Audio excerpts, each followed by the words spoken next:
предложили выступить на сегодняшнем мероприятии. Мне показалось, что это немного нескромно, но за первую часть мероприятия у меня сложилось определенное мнение, и я все-таки решила высказать свое мнение.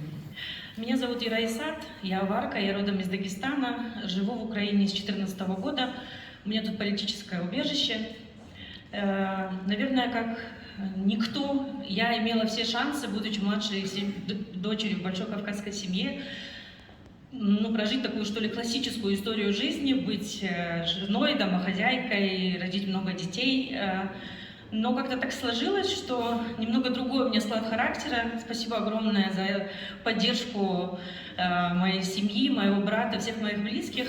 Так получилось, что долгое время, живя в России, в Дагестане, мне удавалось совмещать все правильные постулаты кавказской женщины и при этом строить свою карьеру, работать и чему-то учить. Я преподаватель по образованию.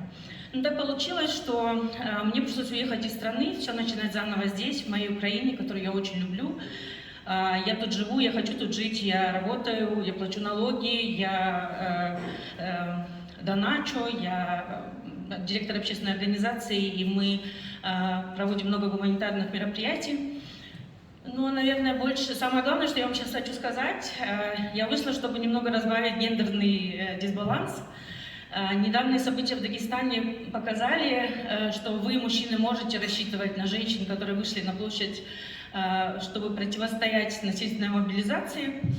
Извините, волнуюсь. Поэтому я хочу сказать, что вы можете смело рассчитывать на нас, на женщин.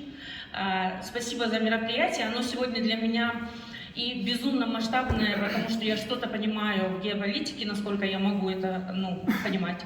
И это мое очень личное желание. Я 8 лет не была на родине. И если так как будет продолжаться, как сейчас, я туда никогда не попаду, потому что мне там инкриминируют госизмену.